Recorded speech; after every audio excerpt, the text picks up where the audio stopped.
Hi, my name is Jacob Paul, and I'm the founder of Coaster Toss. This video is for the points and rules of Coaster Toss. Coaster Toss is a zero setup game that you can play anywhere you want. It doesn't matter if you grab it from your coffee table, from your bag, from your cooler, to your car, you can just grab and play.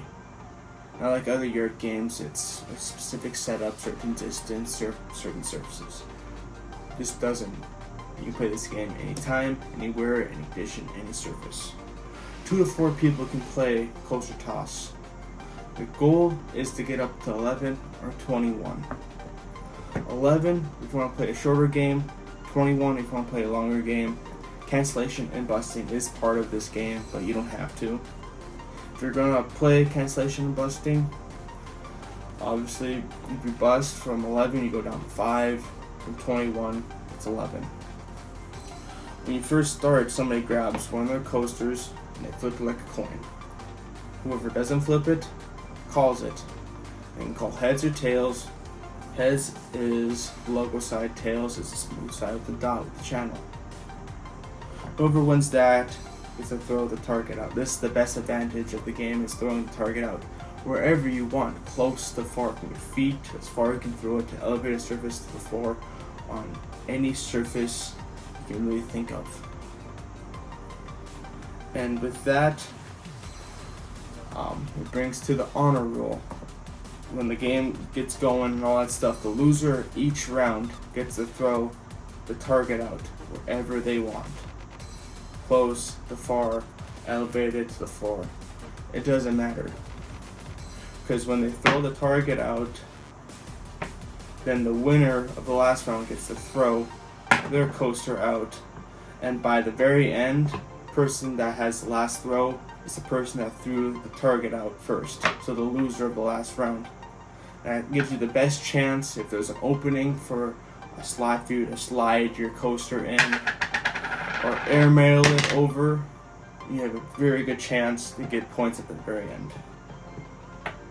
And with that, that brings to hitting things, moving things. It's all part of the play. Everything that's in play is part of it. You can move the target, you can move a coaster, you can hit a coaster out of the way. It doesn't matter, because with these coasters, there's 2 sides. There's a plastic side that slides, there's a rubber side that sticks. So when you throw it, it sticks. If you want to slide it, plastic slide, and it slides. So let's give you a little scenario.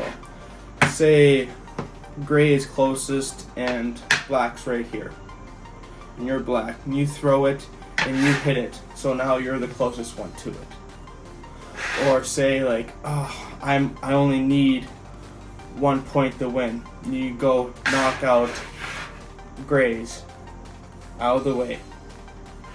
Or say like, man, I really want to be the closest one to it. You can go hit the target and this goes out of the way, and now you're the closest one, even touching, so it's even more points.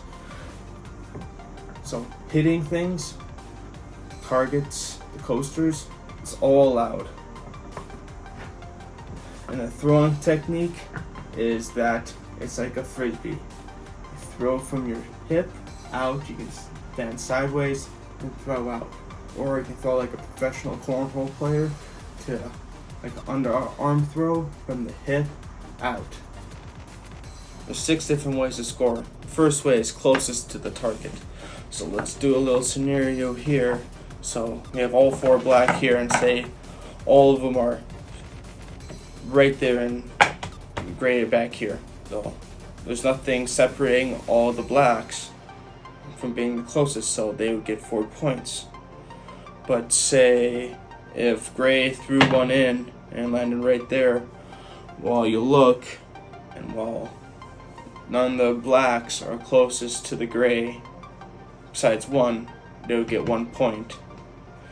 And say if you throw it and another gray and it lands right there, obviously gray would get 1 point, because black is not as close as gray. So that's always very interesting. You gotta really think on the points that you need, on how many are in the area. You don't really want to bust or screw yourself over in the long run.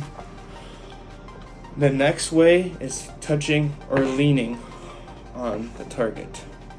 Touching or leaning. Touching or leaning. Both sides. And there's two rings and a dot on both sides.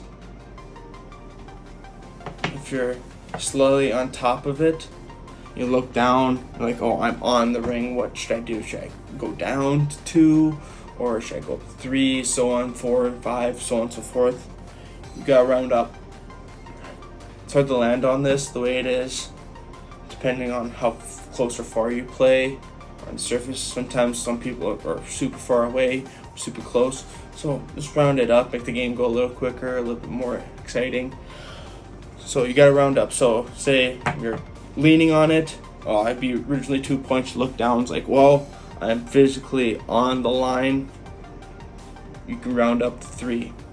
And then the third point is center ring to the center dot. You're past that to the dot, so in this range in there, that's 3 points. I'll do it on this side too. Like I said, if you're on the center dot, you look down, you're like, I'm on it. Like, I'm like cutting it in half. You can round up to 4, but if you guys don't want to play that way, you guys don't have to. But that's the way I see fit. So the next one is 4, past the center dot. So past the center dot to the ring. So in that range in there. Flip it around, show you. That's 4. Say if you're on the ring on this side, like, oh, I'm physically on the ring, that bumps you up to 5. And the 5th point is if you're on the ring or past the ring or completely on top. So from here to here is not much, but you get 5 points. And the last way you can get points is locking into the target. It's a very hard throw. It doesn't happen very often. It's like can jump, you get into that slot, you win. It is a possibility. Very hard. But those are all 6 ways you can score in closer toss. Thank you.